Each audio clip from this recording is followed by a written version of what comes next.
Mbote, Nabino Nyonso, Balandia Bosso, la politique officielle de 10h30, Congo Web, c'est parti jusqu'à 11h30. Masola Kolobezali Belé, le 19 septembre 2016, 19 septembre 2019, 3 ans depuis.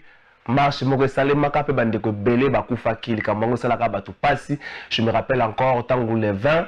Toki na siège IDPS nenge bato bazaka ko tumba mabunta ziki otali moto oyo mbisi ntaba bazako tumba tongo bazako sa na yolo be nenge nini ntembo moko sa remontaka bato moral. J'ai pas une très belle voix mais bayembaka combattant jusqu'à la mort. Nze moi tango bazo ezo beta bazo tombola bakora bandeko mutu moko tanga ko se retenir bato nyoso batangisaka mai na miso. Est-ce que le 3 ans après eloko bato bakufelaka gain de cause et monani. Troisième mandat et salamité, alternance et en plus de ça, un opposant à la tête Yamboka. Mais pas ces alliés qui qui va continuer aux alliés Bokene Bazalakawana. Pourtant, on a bimara na triomphal, Pembe Zaki Martin Fayulu, Félix Tshisekedi, nan susu. Nan so zaka na mpansi wana na bosani mais ba ko bali bazala peza ba simani Félix Tshisekedi ataka short.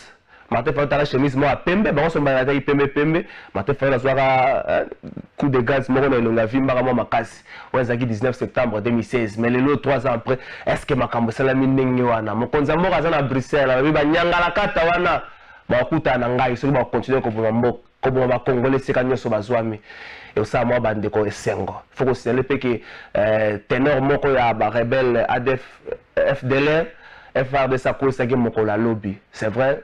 FRDC ça mosala makasi AWP annonce à installer quartier général et FRDC na est ils comme déjà presque que ça les maïs vous allez camora malame permettre parce que armée na biso veiller au grain pour nous permettre congolais moko kufa surtout na Masasi surtout na maboka ba rebelle congolais mo akoyate tout bossa no étape ya ba viol bosso la politique 18 septembre 2018, 18 septembre 2019, une année jour pour jour depuis Bossona politique et banda. Émission Sepeli Sibino, émission Memeli Basango, émission Tomboli Batu, émission Sali Batu, monsieur Bakomba député, émission Nabino Bossona politique, Sango Mokonsi Israël Mutombo, l'équipe Nemo Bimba, Trésor à la fin, Kumo Pressé Mouyoko, Motomayele, il y a émission Robert Bamba. Équipe nous n'a essayé de bosser la politique. Nous n'avons pas la politique est tambolé comme le 18 septembre. Banani bazaka ba invité à Liboso. Ah on a beau rappeler ma ramso ba tout le monde a la polémique, mais faut noter Pascal Onge d'un côté, Christian Bosembe bazaka ba invité à Liboso à bosser la politique. Donc tu as bien extrait quelques minutes bon on a nengani Liboso la politique bandaka. Na ngona spécialement pour na mokola lelo. Tu sais ko Israël Mutombo sango mokonzi. Tokobeta moi mukie l'isolo la genèse ya bosso la politique c'est vrai biso de fêter né bato so messana en salate mais on profiter de l'occasion de ça bato soit bonne volonté pe bato so basonga ki biso merci parce que kota ko vanda une année na bosso la politique za pambate to betami ko betama liboso ye na Sainte Thérèse to betami to bungisi biloko to fingami. Parce que si vous avez mis miso mais une année de tenir et ça les camarades qui étaient dans le mutombo ça mon consibonio. Mbote, merci Matondi Nayo, trésor Kalafai, merci Nandengo Yambinga Solelo. Je pense qu'ils ont posé à téléspectateurs rebelles, il y a Kinshasa tout comme Baobazar à l'étranger, même la Brazzaville. Baobazar me rappelle de temps à autre, on a quand même mal au Baropol, on peut s'en ici par rapport à l'actualité politique en Boganabiso. Alors je pense que les lots. Tourmera quand même l'essentiel, il y a rebrosser l'actualité à notre manière. Dans le tozo mon rôle la sentinelle, le rôle officier de permanent chef de poste. Naza malam nangol nanza benatongwale. 2 minutes, 19 septembre 2016, bandeko bakufa ebele. Ezala ki debi ya pression monene qui est dans ma peka ya Kabila. Tout le monde que ceux qui ont la troisième mandat c'est parce que le 19 septembre 2016, bandeko bandimaka ko bana balabala, Congo mo pratiquement paralysé 3 jours durant. Le 3 ans après, est-ce que tu veux que bitumba wana est une bande nango? D'abord le 19, 3 ans après, nazo continuer ko réconforter ma famille à bandeko ebele ba babungisa bandeko na bango bakenda pour la bitumba démocratie. Bitumba démocratie ezaki bitumba ya congolais nyonso. ezalaki bitumba na yo bitumba na ngai ya moto aza na Rutshuru na Masisi na Bunia biso nyonso tolingaki alternance oyebi ntango Mobutu akei Mzee le Père aye tozalaki na espoir ya Congo mosusu. Malheureusement Mzee n'a pas traîné akei ndenge akendaki d'une manière très précipitée. Joseph Kabila a commis le pouvoir avec espoir aussi que le président Moïse jeune a croyé qu'au même espoir autrement. Mais le problème à Joseph Kabila, il a été très mal entouré avec des flatteurs mobutistes. À un certain moment, le président a perdu même pédale à l'époque. Il sous mission à Ezalaginini. Or que tant Mzee le Père a eu Mboka, Mzee le Père a une vision à Mboka. Joseph Kabila n'était pas préparé pour ça. Quand Joseph Kabila a quitté Mzee le Père, ce qui a conseillé à Joseph Kabila à l'époque, de continuer vision et Mzee le Père. Ce qui n'a pas conseillé. Parce que prenons le cas même de la Bible. Josué avait une vision et Moïse avait une vision.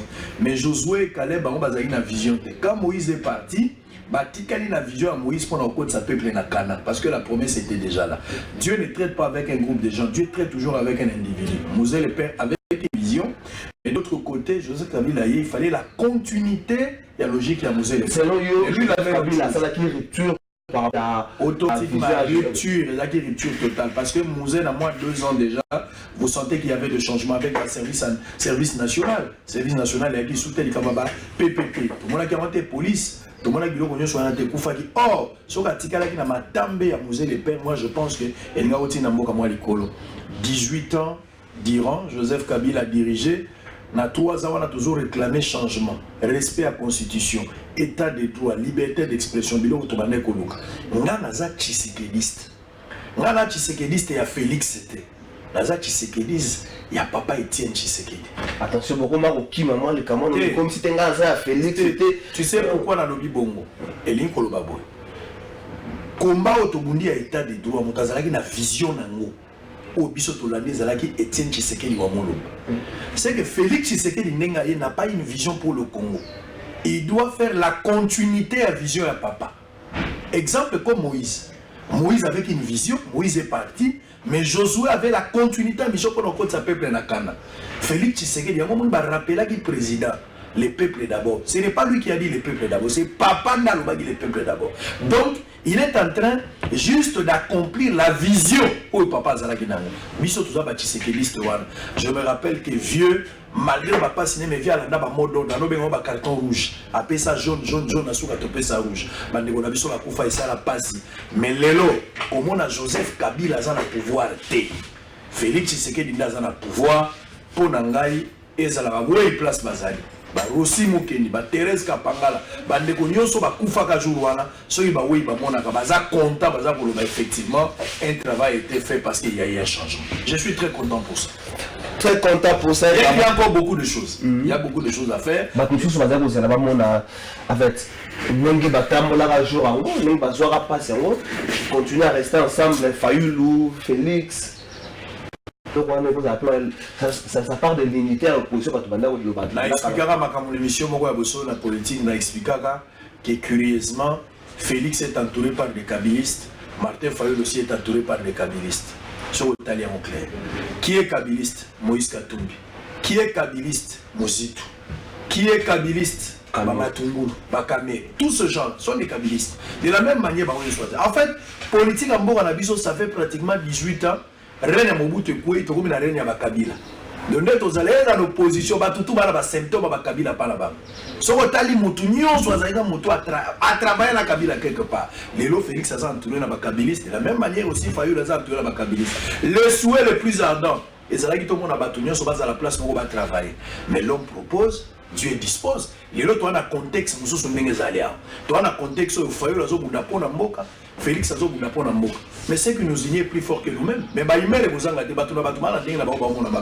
donc, on ne s'est pas obligé, Lélo, Fayou base à la place où on a Félix. Non, la politique elle est dynamique, politique est statistique. Le nègre balé va pousse en arrière, ennemi n'a le qui sait que 2 ans après, peut-être Félix n'a Fayou base à la place. C'est une probabilité qu'on peut Kokoma. Mais dans un premier temps, mais nous sommes les pour la Congo. Mais ce qui est vrai 3 ans après, moi je suis très content du fait que Kabila n'est pas président.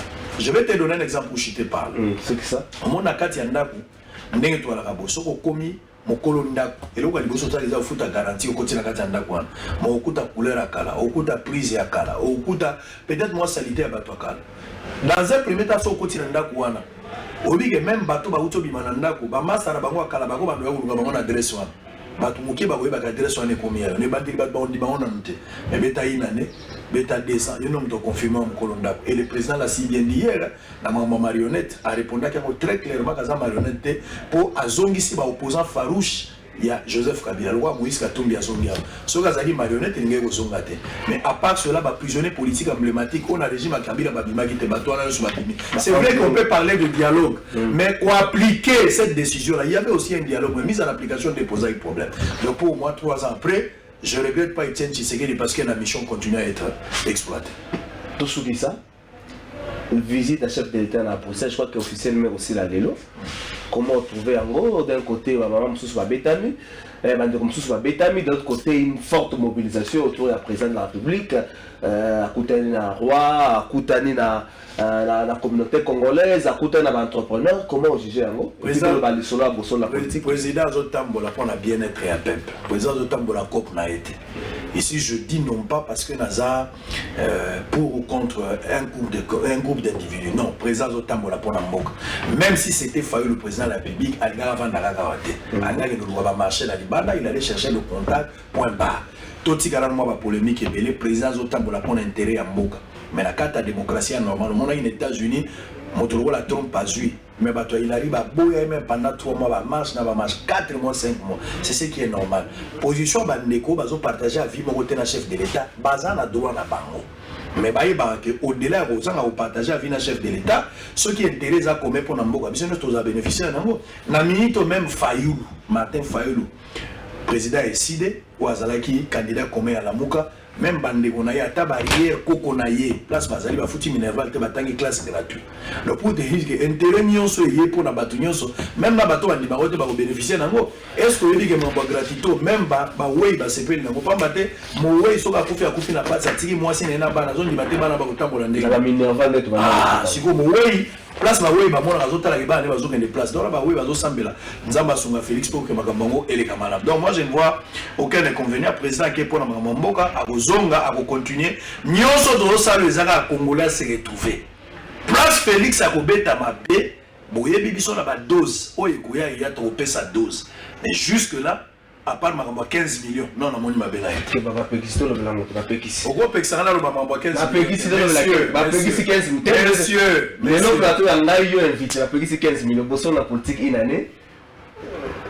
Jeunesse à Likambango, va passer beaucoup de temps dans 2 minutes, tous à moi extrait, il y a émission. Ça passe pour dans 2 minutes, historiquement, Bosso la politique, est un service traiteur.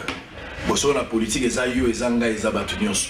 Tomanda qui le solo le 18 septembre 2018, Ngai Moko a conservé Likamboa par la grâce de Dieu. Mais quand Dieu donne une vision, il faut tirer là au bateau, va la vision. Je me rappelle à l'époque, pendant que pression au travail parce qu'il y a travaillé toujours dans ma Italie internet et puis la réalisation le commun fille à Lungue la Pazalaki. Je dois les saluer quand même parce que baza parmi bateau babunda qui le fille à Tigala en Afrique à télévision la PC mbote parce que baza bateau babunda qui ba check pe maboko na kata pat mais baza ebele ba Lorette Mandala oya ndima qui programme wana salama boso les ali nakoloba peut-être tant que ça 5 ans tozala makambo ebele ya kosala nakosala publicité sikona note tozwa ta 5 ans peut-être na 5 ans de tozala discours soki ya koloba soki nzamba prêter biso vie ba difficulté zaki makasi surtout kofinga ndeleki bato apoto bafingaka mingi par rapport à bato bana Kinshasa na lobi bato nyonso te ya poto mais kota la ba commentaire au monde émission atezali pas même temps fingo kaka il y a des gens qui nous insultent ba qui n'a même plus le ba finga na ba maman na biso mais nous sommes habitués nous sommes préparés aussi na katia combat. Bosso les a parcours très normal, tout ça, la difficulté vous en avez parce qu'il n'y a aucun bonheur sans peine. Mais toujours tenu par la grâce de Dieu, tout ça là programme toujours ça. Par exemple, tout ça la fête moi mon la showbuzz. Bah partenaire union sur balima soit part na fête ouana je pense que m'a annoncé bah koya pour nous fêter ensemble na bosso na politique à travers ba numéro na biso bah ko contacter biso bien carrément ba na Congo web bah okuta biwa bosso na politique ezali et ça c'est l'émission ezala na bureau. Bah émission nyonso yebi omona na kisasa za na bureau te c'est l'émission za na bureau et za bosso na politique comme ça la makambo ko RTNC te omona auto pesa merci na Top Congo a fait un grand travail président de la République dans la Belgique. Tika top Congo, tika na silisa na makanisa 7 kikuni. Tika na silisa bande boya top Congo na pesi le sakweno merci pour le professionnalisme, pour l'engagement à Tchémi Solo, pour la relayer discours à chef de l'État, pour aller face à la diaspora, coup de chapeau. RTNC Bazola, on a mis des fois Kanga RTNC. Parce que la masse de ils sont en panne d'imagination dépassés par les événements. Tant la match à Mazemena vite, Bob Msaba tout couleur rouge, mais varier ses affaires. Donc ça fait très mal. On a la supporter RTNC à niveau incapable. Il y a pour relayer, mais vous avez un budget à Mboka Baza ça fait très mal. Donc, Bossolo la politique, première phase de Rossala Yangwana. Aujourd'hui, dans les après-midi, on va manger d'une manière très restreinte. On va prendre quelques derniers carrés à Batopoto, mais quand on raisonner ensemble les jours aux Andéni. Mais le programme est en train de descendre tout ça la paix sur terrain. Dans la politique, dans les différents coins à capitale, ou bien à Libanda, on a besoin d'un message. Télécharger message pour la joyeux anniversaire dans la politique. Au salaire 1 minute ou 2 minutes, au salaire message pour enregistrer la vidéo au Tinder à 081 355 26 32. Ce message est commis, par rapport au message. Mais merci, moi je suis obligé de te laisser la place parce que Steve qui voit tailler Blanchard Mongomba, il fallait pas avoir place bien que ça il faut que le bayango invité difficulté munene tout ça dans la émission ezama na kanta ki wana obosa nango na obosa na te difficulté munene ezama arrêta ta le la Steve qui voit na Blanchard Mongomba bango moko nde faut ba les cas invité musu bazate parce que je salue Mouzito qui a commencé comment on appelle encore ce truc? Journée porte ouverte. Journée porte ouverte. Depuis samedi, moi je pense que les Congolais faut prêter attention parce qu'il y a quelque chose de très bien. Mais curieusement, il y a retard. Alors, émission. Je remercie parce que réalisé au moins plus de 728 émissions dans une année. Et ça record à ma casse. Moi je pense qu'il y a 5 ans, même si tu as 3 000, tu as 4 000. Merci à Bana Poto, merci à Bana Kinshasa, merci à Bana Bounia. Les gens sont dans la politique, ils sont dans Kiri, dans Kouilou. Partout les gens nous suivent, ça nous fait du bien. Nazam, nous avons la faiblesse. Boy qui est pico, tant que nous avons koloba, na lobby mabé, tant que nous avons na loba yango pédant na lobby te osala moi passe. Mais pas si nous ne pouvons pas gagner compagnon d'élite, Moukebaï, qui a été aussi beaucoup pour Boussolo dans la politique, mais toujours espérer que Mike Moukebaï a Robi Makalaming était, Bissop va menacer ses alliés, ou yoga qui va menacer sous une convocation, pour laquelle raison. Mais de toutes les façons, la PSA est déjà adressé à Congo pour la convocation à Zozelango. Mais na Goloba. Tant qu'on a Goloba, on a passe. Na Goloba. Merci Israël Motombo. Tant que ça, vous avez un et clique là. Ah, merci. Merci Nabino Loba Malamu pour na Congo. Kanisa Malamu pour na Congo. Lota Malamu pour na Congo. Moboko ya bosso na politique. Tous vraiment extrait. Émission numéro 1. Comme ça. Tozonga to ya mbabla Charles Mongomba maître. Na maître Steve Kivuata. Oh bah il est retard, faut baxer. Oh bah il est retard. Très bien. Merci Mouyoko. Merci beaucoup. Différence des alliés, tokoyamba mingi bana mboka. Bandeko ba journaliste bakozala, bandeko ba politique bakozala, bandeko ba entrepreneur bakozala, mais likanisi ka moko tolobela politique na o etali mboka na biso. Tokokanisa yango mikolo nyonso na ba invité na tina yango. Lelo na tongo tozali na bana mboka baye ko kanisa na biso baza ba camarade ba journaliste mais baye ko réfléchir na biso autour ya politique oyo ezali ko beta to ezui likambo na kati ya mboka na biso na mokona lelo. Alors journal eza ebele ba oyo bande ko bakomi lelo na tongo to kwa kozwa nyoso te mais to kamata kaka ba journaux misato yango nde eza lokola bilembo ya ba oyo to kamati pona totalisa bino makambo oyo toza koloba. Toza na ba journaux misato to kamata lokola la tempête ezali makambo ekomama kilobi lelo pe bazongeli kaka yango la tempête yango tempête a komi boye la RDC Congo menace de quitter la CPI. Donc RDC ko bunda makasi pona ka bima na lisango babengi CPI. Kinshasa pointe du doigt des pressions exercées par certains gouvernements sur cette juridiction basée aux Pays-Bas. To kamata likambo wana to ko appelle likambo ya forum des as yepe a komi bemba définitivement hors course. Donc to ko lobela pe yango kasi Simako sikotika likambo wana tokolobela pe likambo ya la CNI parce que ba expert international britannique bango pe bandimi likambo ya machine à voter na yango wana to bengi bandeko poto solola. Pona likanisi yango to bengi Christian Bosembe Christian Bosembe Bazali, journaliste, Mopanzi Sango Monene na RTGA. Mbote Christian. Et c'est un plaisir, il y a un mater, comme on dit, mater chaîne, Nangai, Kinshasa. Donc, merci beaucoup pour pour réfléchir sur la question que vous posez. Likanisi ya kolobela makambo etali politique mikolo nyonso kolandana na banjeu à l'heure où ezalelo est-ce que ça penza important to la politique mikolo nyonso c'est très important mais vous allez sous important mais si ceux qui vont se démarquer na bosolo ndongo lobi bosolo na politique ceux qui vont se démarquer na bosolo ceux qui vont na censure et ceux qui vont na police ya réflexion morale vous allez malam ceux qui vont qui penza to réfléchir na molongo tout réfléchir c'est vrai pour respecter mibeko à l'état pour respecter la déontologie na biso et puis na kotika la peine na règle morale les plus élémentaires en tout cas vous allez malamu mingi malamu Christian Bosembe RTGA menanga monaye mwana mboka mususu pe aye journaliste Mopanzi Sango Monene elongi oyebami azali présentateur pe ya bémission ebele boyebi na TV bandaka la Pascal Oonje ya Canal Kin télévision ndeko mbote Israël. Alors likanisi yango na même ordre l'idée ndenge ndeko Christian lobi omoni posa yango boni kolobela makambo etali politique mikolo nyonso lokola bile ya kolia liboso ya peuple ezali initiative ya malamu parce que oyebi mboka na biso ezotambola malamu te soki biso ba intellectuel to s'impliquer pour to meka ko changer mboko à partir ya ba point de vue to ko pesa to sunga pe ba dirigeant je pense qu'à ce moment-là to ko sala musala malamu te donc il faut to s'impliquer alors bino bozu initiative ya kolobela makambo yango tongo nyonso Nisika wana na robeta la binoka maboko na ko encourager kan neti ndeko Christian Lobby botika na objectivité mais nga na ko compléter que ko banga pesa la mingi te donc likambo soki ezali boza la mesure à ko dénoncer la dénonciation na makambo ko changer mboka ko tambola liboso choix ya ko pona lingala ezali baku to moni yango kozala te eza malamu parce que lingala eza munoko o mboka na biso lobaka partout au moins na Congo wa soki mutazo loba lingala te soit aza complexé soit alingi Congo te. Parce que comme on a chinois il y a 2 jours après à Kumolo Balingala. Soit on est congolais au Balingala, soit il est orgueilleux, ça veut décomplexer, soit alingi nemboka wanate, alingi Congo alors te. À ce moment-là, ils ont mal à monter. Donc choix lingala et koza malam pour permettre population mobimba et landa parce que na français bilo comme tout lobaga, moi français to kina mbango mingi, expression mususu mbala mususu mutayoka te tout ça ça peut compliquer za munoko na bisote. Mais na lingala j'imagine que vous faciliter maintenant ça va comprendre nyonso o ezole kana mboka. À partir de l'analyse au bande de bango, base la plus objectif, point de vue na bango, et la réelle, pied sunga, et la réellement quotidien, fait vécu à bateau, na ba souffrance na bango, na malamo na bango, ne fandeli na bango, na ba projet na bango, na ba constitution na biso, mais pour respecter la déontologie n'engo Christian. Déontologie vous allez toujours respecter.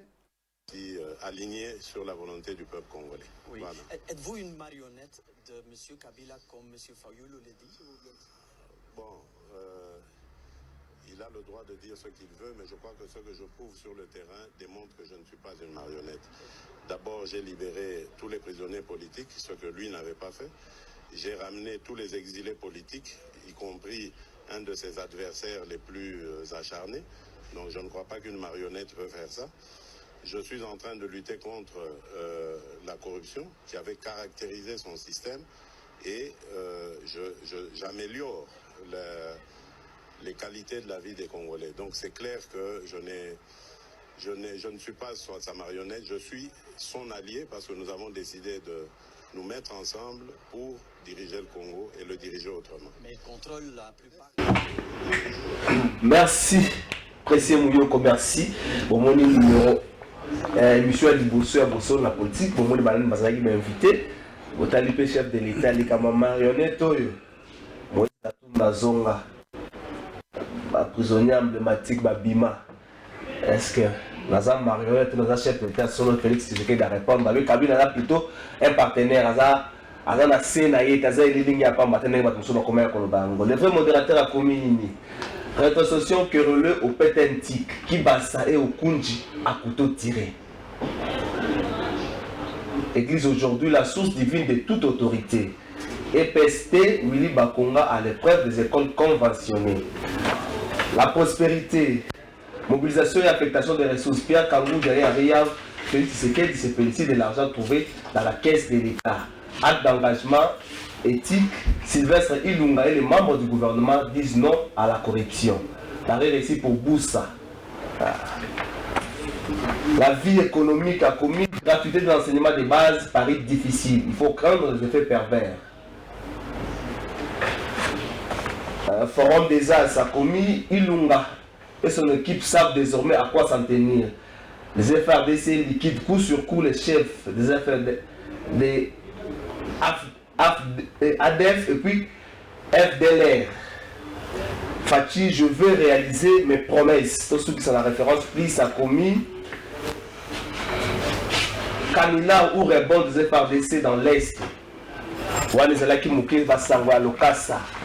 Ndenge na annoncé ki yango lelo estoza bon na invité mi balé ezali maître Blanchard Mongomba autoprécisa bonjour malgré le retard nae maître Bonio. Bonjour santé ezali malamu tokobanda ya liboso ko présenter bolimbisi na biso na ba téléspectateurs au bazali kozela biso mais sengeli to lo bapé parce que biso tozalaki juste na siège ya ECD awa moni na en face ya stade des martyrs na triomphal toyebaki te kolongwa wana 30 minutes ezalaki suffisamment ébélé pour na tokoma awa na Congo web et seka batu bayebi et okay ko zosuka ka 10 minutes mais embouteillage bouchon auto moni to éviter ceux qui bobandi lisusu baso de mouton ko chama nzanza awa na wileri to pendenge nini tozaki obligé à kozoba moto poto ya kokoma ah donc bolimbisi et pas ya bandeko oyo bazali kozela koyoka makanisi na biso na tongo ya lelo maître Sif Kivuata Bonio moi madame Mondeko mais la Kinshasa mutakomi atane na retard à rendez-vous.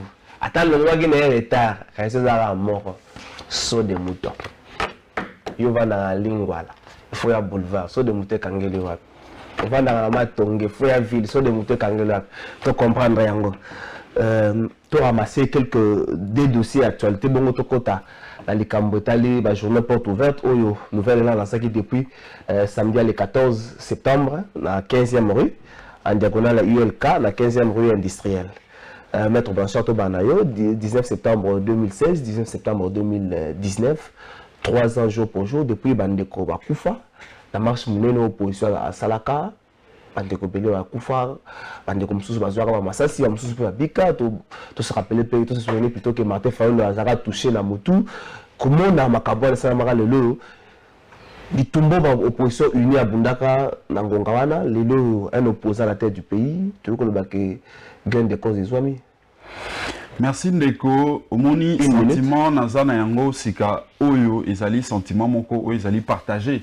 Au même moment ezali esengo koyeba ete lelo mbula misato oyo lutte ezali kokoba c'est vrai à partir ya date il y a le 16 il y a le 19 2016 ndenge uti koloba tozali komona moi ba avancer moke ezali ko salema mais il y a pas si pe mawa ezali ya koyeba ete soki bitumba yango ezali kokoba pe ezali na bandeko oyo basopa makila na bango baza na se ya mabele bakundami mpona bitumba oyo tozalaki kobunda pe tozali kokoba po ete tozwa alternance ya solo po ete système oyo ya mabe ya baviolation ya badroit de l'homme ya baarrestation arbitraire eyebana kosila mais ya mawa pe ya pasi ezali komona ete ezali kokoba na kokende mosika te na kozwa exemple ya ndeko Mike Mukebai bobele se koloba ndenge tozali koloba na etandoike oyo écouter prison ya makala na lolenge ya mbangu ndenge esalamaki na mokolo moko wana tomoni ba chaîne ya télévision ezali kokangama tomoni lelo oyo tolobi toti na siège ya ECD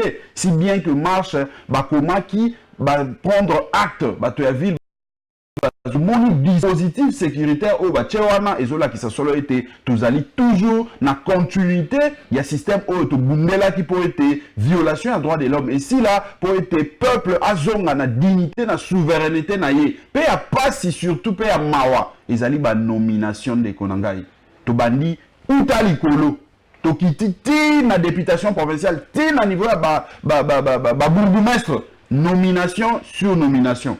Pourtant, peuple à le qui était et Sengeli Tokende na élection par de voie démocratique, ngai moko souverain n'a décidé na nani et Sengeli akamba ekolo na esika songolo. Mais malheureusement, kobanda na présidence de la République, hold-up électoral, to kiti na députation nationale, FCC aponi batonaye atindi bango a nommé, toye na Sénat, toye na Assemblée provinciale partout, toza komo na été bitumba oana. Et Zuina no gain de cause te yango tozali koloba ete biso toko koba kobunda na bitumba ya vérité des urnes mpona kozongisa peuple na ebonga na ye kozongisa peuple na bonkumu na ye na souveraineté na ye. Merci.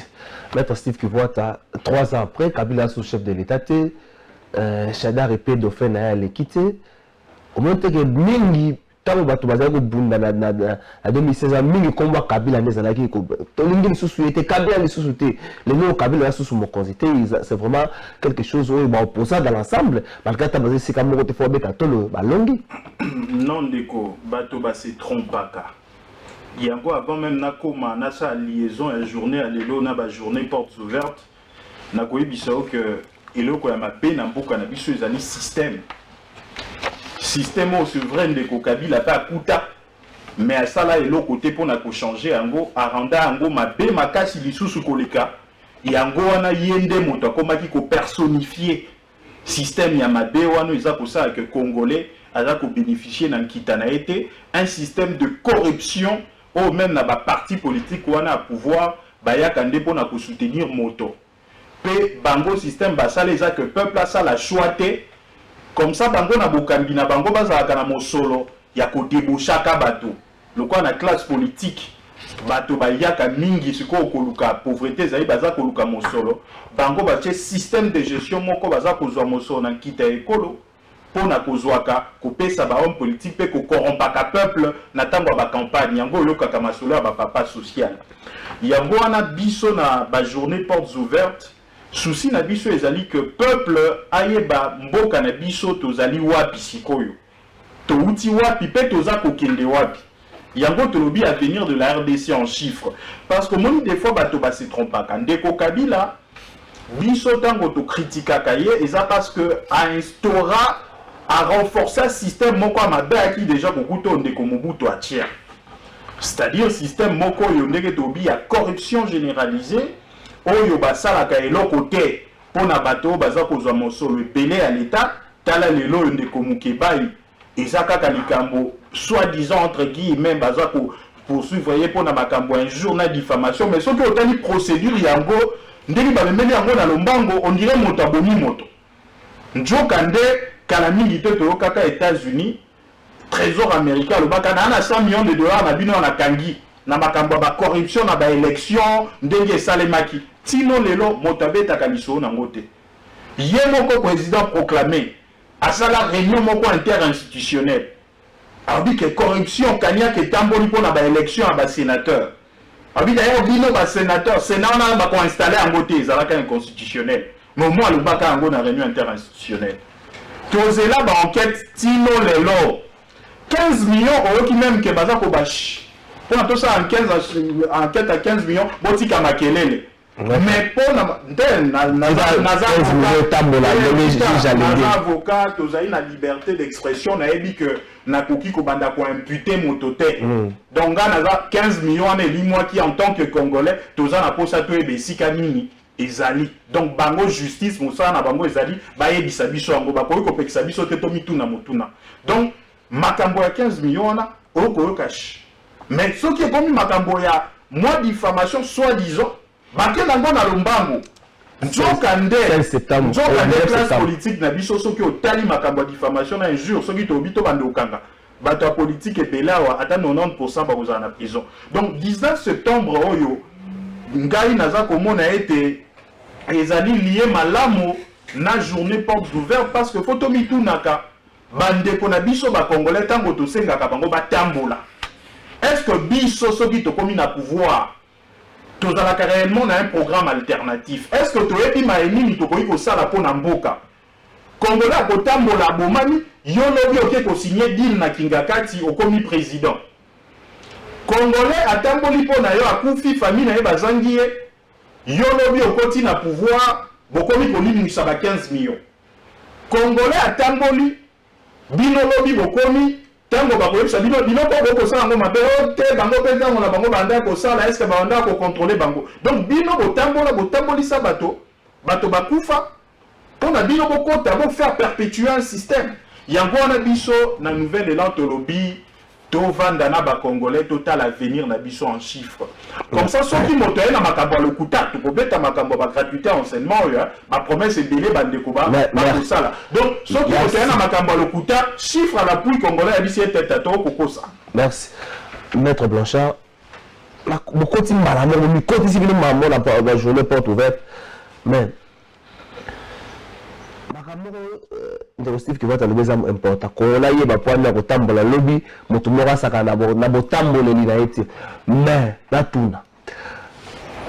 Adolphe Muzito, à Salaba université populaire, à Pessa Maté ya moins belé.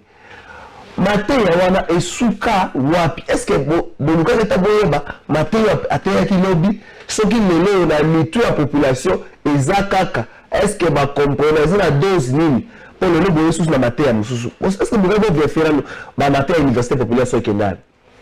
Ndeko Trésor omoni ndeko Adolphe Muzito eloko ya malamu mingi epai na ye ezali ya kotalisa solo bolingo oyo ye azali na yango mpona Congo parce que il suffit ya kotala parcours politique na ye abandi bitumba na moko ya bapère fondateur oyo ezali patriarche Antoine Gizenga Molimo na ye mpe mana kimia babundi elongo kino tango peuple alobaki sika oyo bokende nano bino banso bai politique société civile bokende na Sun City bosolola ya po moi nungu pe eleki mingi bolobaki dictature à Mobutu tout ça mais tango tomoni afdele kokota tomoni lisusu nungu de basololaki baye kozonga na ndenge monto ke na constitution ya 18 février 2006 pe kino ndenge tozali kokoba wana yango wana na bolingo oyo azali na mpona Kongo atali bitumba yango ba politicien même ndenge bakendeki Sun City même ndenge bazongi ya tosali ba élection na 2006 2011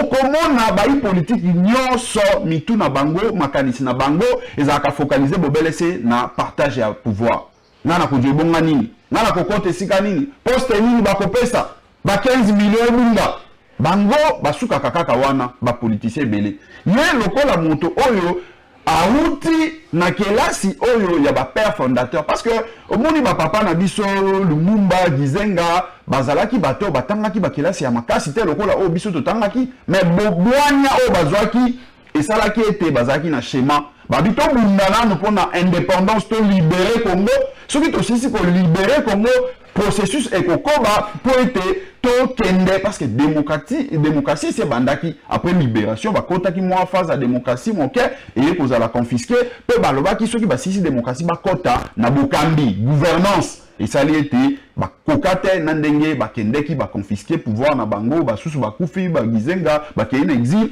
mais ndeko Adolphe Muzito tango aye a koti na bokambi amoni lolenge makambo ezo salama alobi non esengeli quand même to fanda to solo là totali sa peuple lokola ye na kati na démocratie et peuple nde moto azali mokonzi parce que ba susu tozo ka déjà mokonzi ya mboka bila ya ba na kokoma ndeko Trésor makambo nazali koloba ezali na ti na pamba te otunaki soki université populaire mate ya topesa bilan na yango ezali nini bilan ezali ya koloba ete souci na biso ezali ya kotalisa peuple rôle na ye na démocratie ezali nini place na ye devant ba politicien o nyonso bazali kokamba mabe bao bazali kolimwisa ba 15 millions pe bongo na bongo ezali nini parce que lelo oyo justice il fait ça la mosala na yango en tant que organe en tant que institution mais peuple en tant que kolo ba institution peuple azali pe na rôle na ye ya kotia pression ya koluka à tout prix koyeba boni 15 millions misolo oyo ezali ya ngai peuple mokonzi ekoki kolimo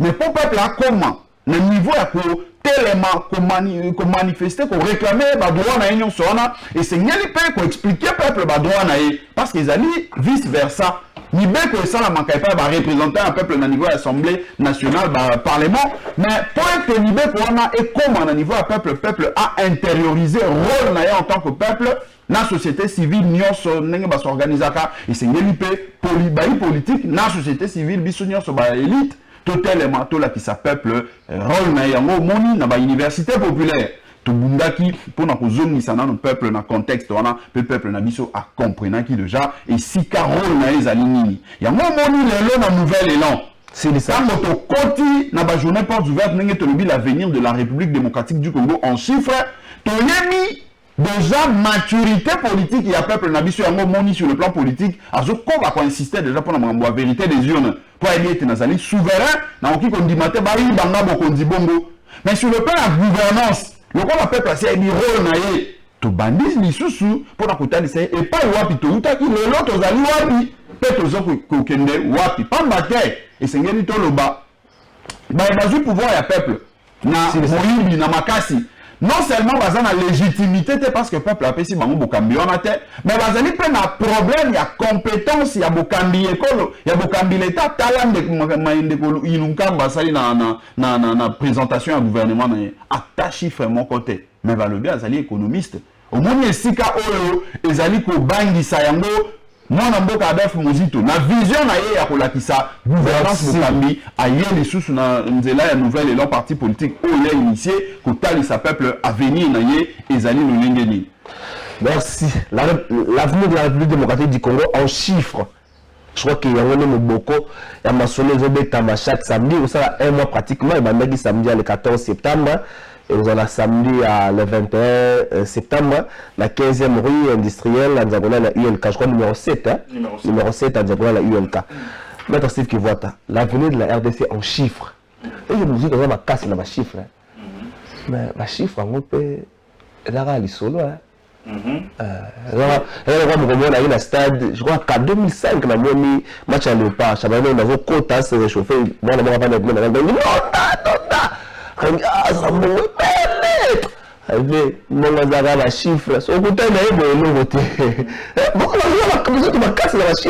chiffre ezali concret chiffre bakosaka na chiffre te omoni chiffre karnaka moto soki obi chiffre lokuta bakokanga yo kala na lokuta yango wana nalingi d'abord na compléter moi mon kende ko Blanchard tango za ko tuna e bilan ya université populaire moi to lo bango makasi ezate parce que koza londire toza komi beta tolo menga na kosenga otambola na classe politique tambola na peuple ozwa bilan solo parce que ngai naza lokwa ate bato musu bazalaka moto ebisi yo confidence oko obimisango na etando ike mais ebaka ke bandeko ebelo bayibi biso le bokonzi bao baza na pouvoir que ça soit bato ya UDPS ba cadre ba ebisa biso eloko nini ba gagna grâce à l'université populaire ba le belanga en termes de confidence na boyi kotanga ba kombote bon ba faut que la diffamation PPRD et ça même na responsable mon quoi PPRD a eu ça de komuzi tobi tango université populaire et les kakana kota kana chambre na kangi porte na landa na zo mater donc na koma donc yeba ebele ba yekola ebele peuple akomaka kolandela ba gouvernant en termes de chiffres kolandela bango na détail. Donc, université populaire et salamingi biso to kobeta yango te sinon te bato bakoloba toza kobeta to le chiffre ndeko. L'avenir de la RDC en chiffres. To lo bango d'abord pour ndeko moko Adolphe Muzito. Ezali chiffre incontestable. Et puis ndeko Adolphe Muzito tango akolongwa comme premier ministre na 2011-2012.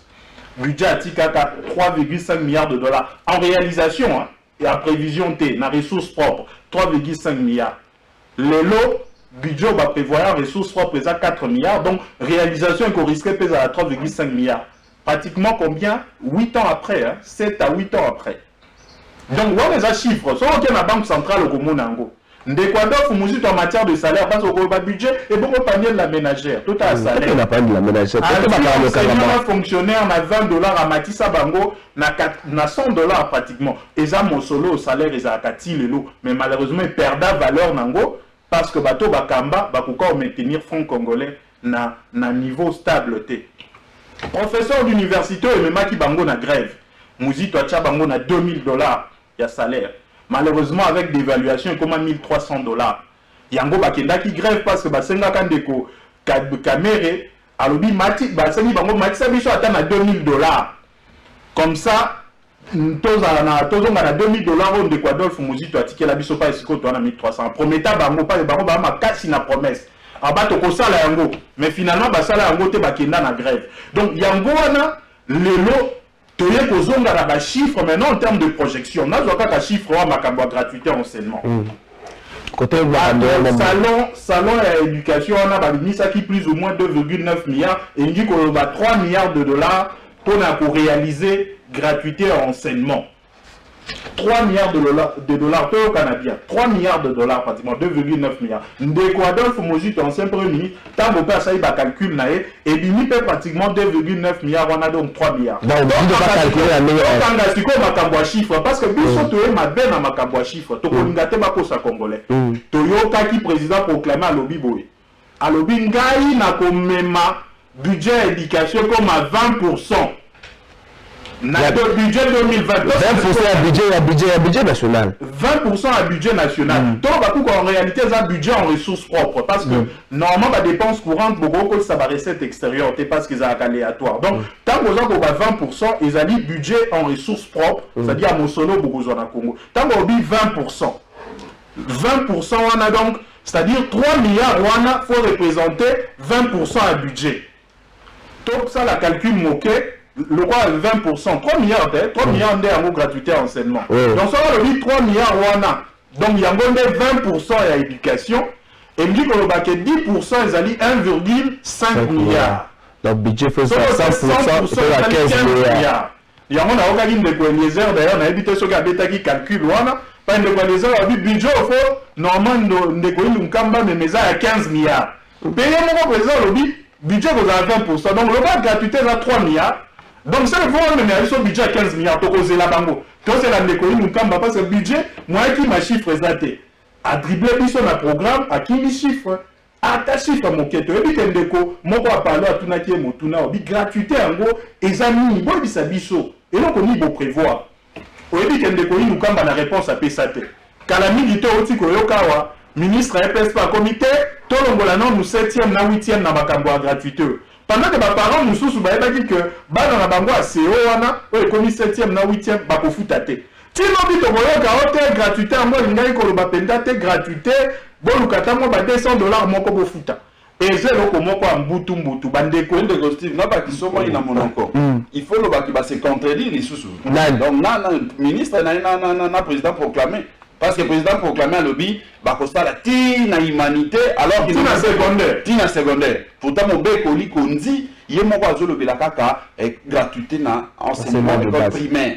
Mais, le ministre n'a à lobby, il y a comment, le col a comment déjà réforme, mais même quand il a 8e, il y a lobby, ministre à lobby, il y a 6e. Mais le président n'a pas proclamé à lobby, non, et il y a tina secondaire. Maté à mini, nous sommes dans un pèse. Donc, samedi à les 20h. Maté à mini, beaucoup plus. La vie de la c'est en chiffre. Maté à mini, beaucoup plus. Ma chiffre, mini, beaucoup plus. La vie sur Kuna. Parce que c'est une mission calcul. C'est une mission calcul. Il y a 20%. C'est 100%, c'est 15 milliards. Maté à mini, chiffre, mini, c'est dans ce même. Donc, chiffre, Zali, Makambouana, Nyon, c'est parce que Congolais, faut Fungola Bisso. Parce que, il y a des Konabiso, comme il y a politique à saut de mouton. Au moins, Makambo, on est basé, il y a des Bisso. C'est-à-dire, Makambo, Bakosala. Et ça, pour charmer Congolais, pour séduire, au lieu de ça, pour étudier, bien pour planifier. Malheureusement, politique à saut de mouton, on a mis en éducation. Or, ce qui est bon système éducatif, il y a un beau cas, bon saut de mouton, c'est ma bête. Saut de mouton, même gratuité enseignement, c'est ma bête. Le problème, c'est que il faut qu'on étudie, il faut qu'on planifie. Faut qu'on y ait nini bokoki ko sala. Au moins, ko kambamboka, mon solezate ke bota makalokwa banzete. Il suffit qu'à Kabo Baketoko Salaboué, Boké Boubouki Moso Nantiete. Yangwana, samedi Oyo, Bandekobaya, Tokolobela Makabope à réforme ya code minier.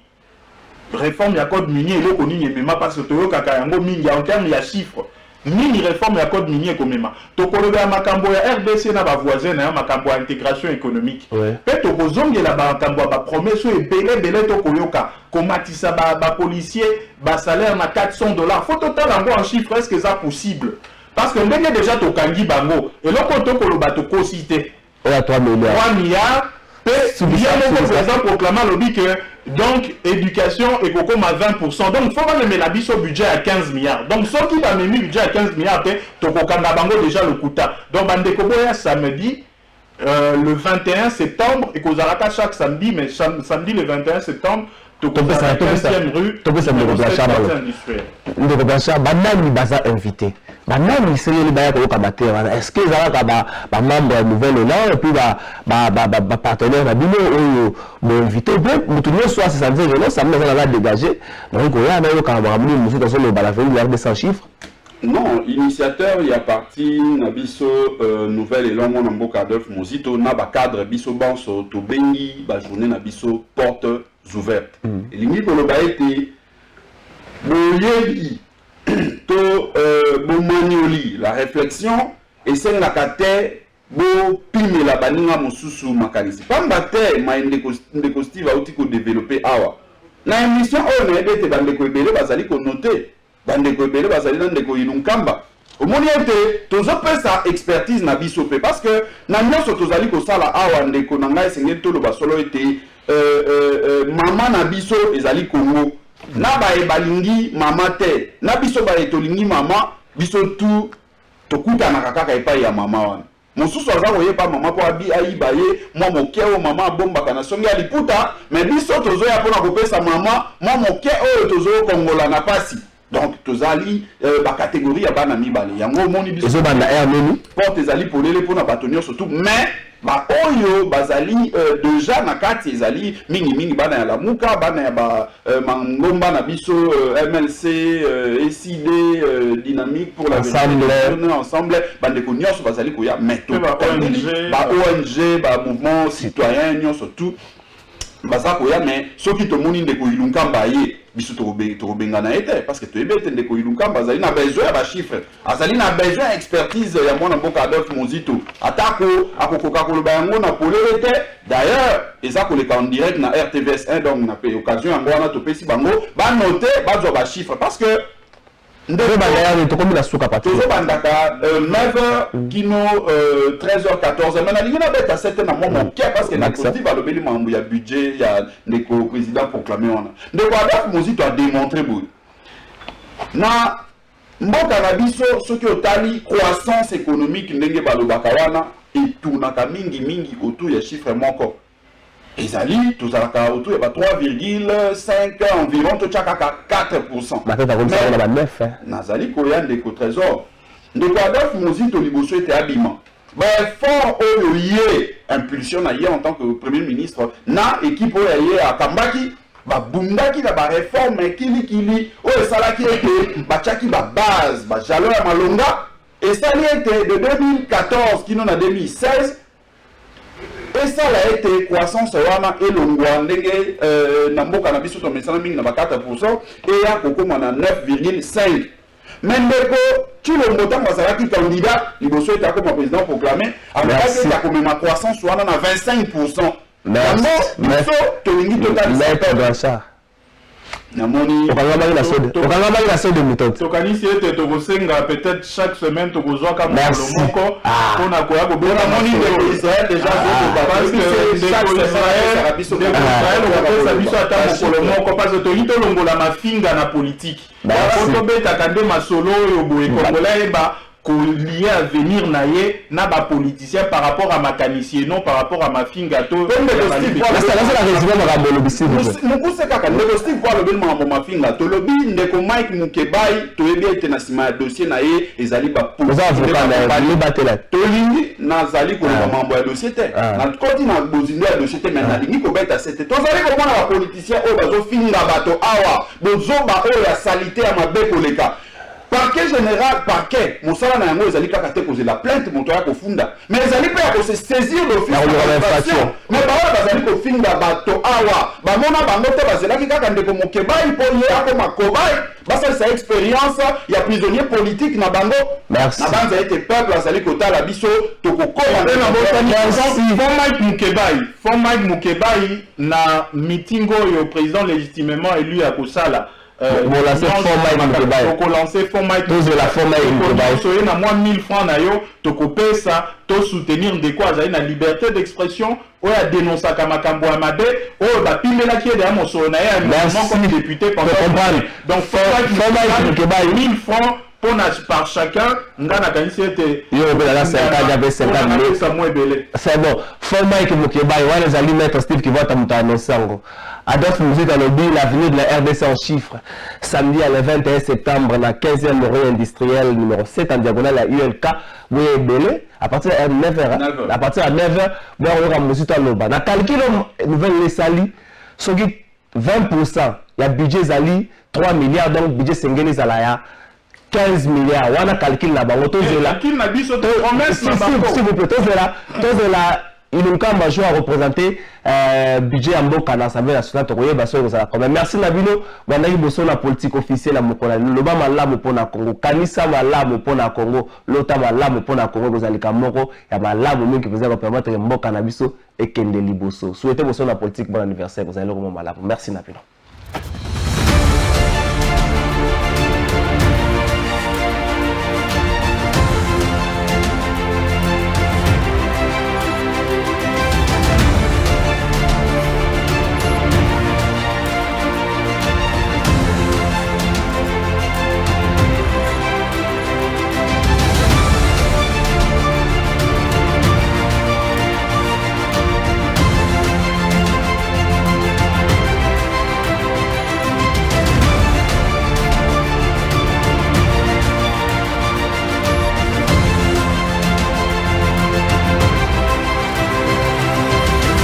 Tomona maboko mise komi na suka ekendaki o Kapernaum.